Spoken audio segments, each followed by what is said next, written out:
Some of the nicer things that you can get in Red Dead Online usually cost gold, which is Rockstar's secondary currency in Red Dead Online.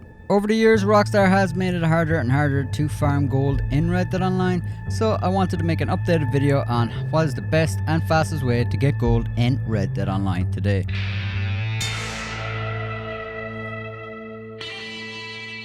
But first, I'd like to tell you that this video is sponsored by Ridge Wallet. The Ridge Wallet is all around a better way to carry cash and cards on you. I like it because it's practical and still has a slim design, which means people can't see exactly which pocket your wallet's in. And it has RFID blocking, which is, I think, very useful in today's day and age. It holds up to 12 different cards and you can still carry some cash in you, and it comes in up to 30 different colors and styles with over 40,000 5-star reviews. It is a quality product and comes with a lifetime warranty, so if this sounds like something you're interested in, I'll leave a link in the description, and using the code word DIRTY gets you 10% off. The most obvious way of earning gold fast in Red Dead Online is by completing missions. Your options here are either stranger missions or the new blood money opportunity missions, and if you have the bounty hunter role, you can do bounties. The main thing here though is that you want to maximize your payout of gold. When it comes to payouts, Rockstar has kind of taken an approach very similar to like mobile games, so they essentially want to kind of just pay you gold bars for the length of time that you're on. This doesn't make any sense in game really, because you seem to get paid more the longer it takes to complete a mission, but I don't think this pay structure is going anywhere anytime soon. So the length of time that you take to complete the mission is going to dictate how much gold you get. So just say you're really good at a particular mission and it's only going to take you 3 minutes or less, well, you're only going to get 8 nuggets for that. But if you take your time, stop and smell the roses, and it takes you 30 minutes, you're going to get almost half a gold bar for it. That said, I don't recommend that you take a full 30 minutes to do each of the missions, because the pay structure is actually made in a certain way that after the 10 to 12 minute mark, you actually get less additional gold for the longer you wait. So when that actually happens, you'd be better off to finish the mission around the 10 to 12 minute mark and then just start another one.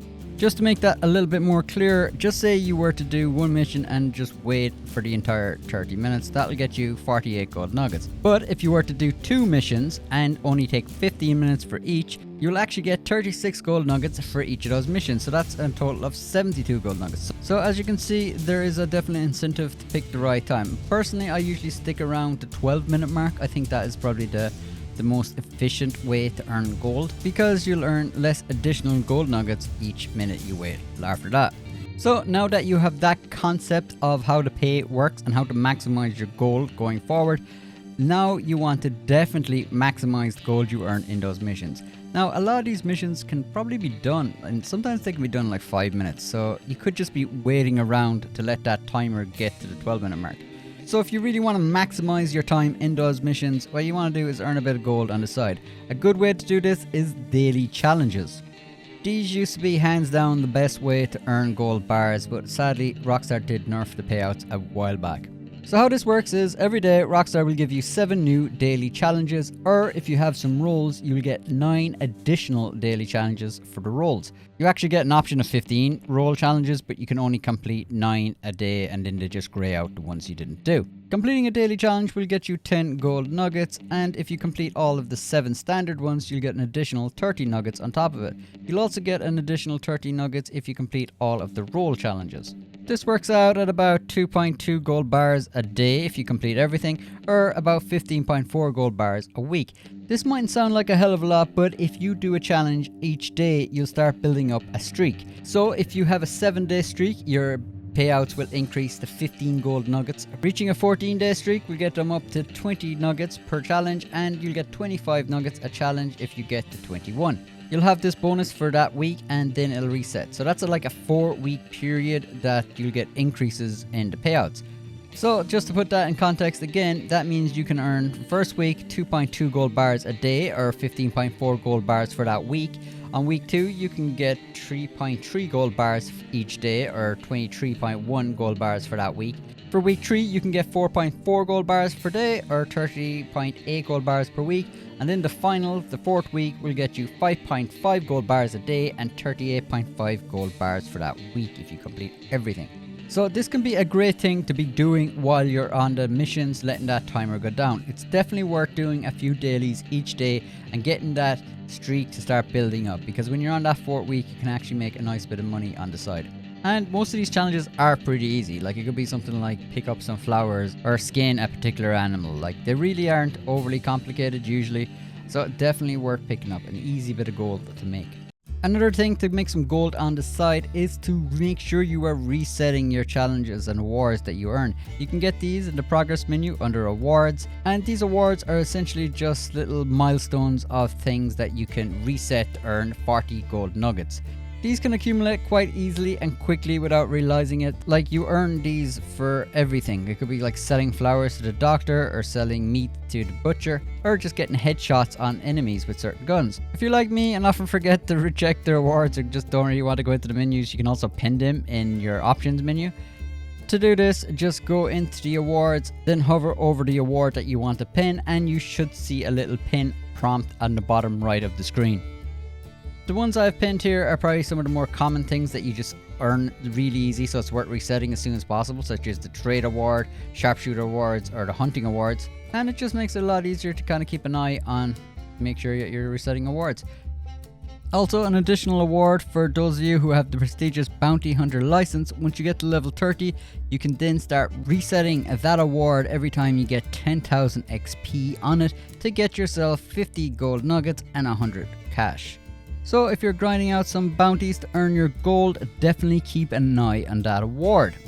One of the best ways to earn gold in Red Dead Online is of course treasure maps. You'll get treasure maps by looting bodies, or sometimes Rockstar will send them to you in outlaw passes and stuff like this. There's also a possibility you could come across a random event that will give you a treasure map. These come in two ways. Either you'll bang into a treasure hunter who will sell you the map, or you can just rob it off him, or you'll find one stuck to a tree.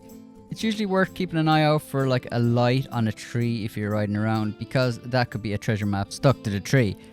These have a fairly long cooldown. I think it's like 72 hours, so if you do see one, definitely grab it as soon as you can.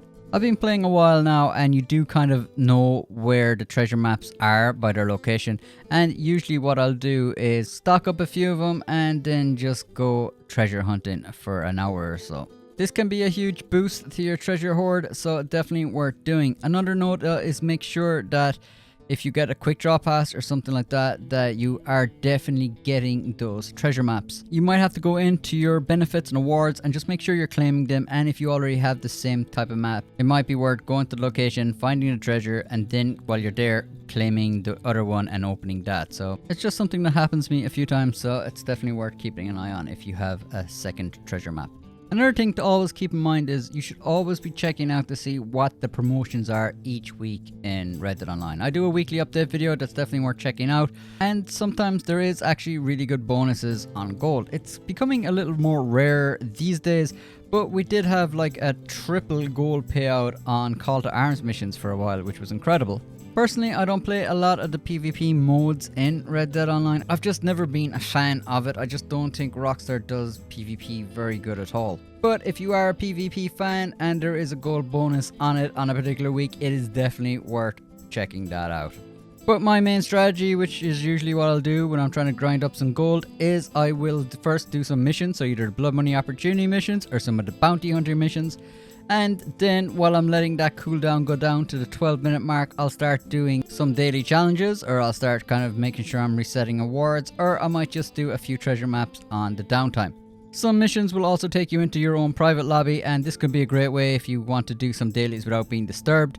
You won't be able to do treasure maps in there though, so just keep that in mind. So armed with all this knowledge, you should be able to go forward into Red Dead Online and definitely maximize your gold payouts.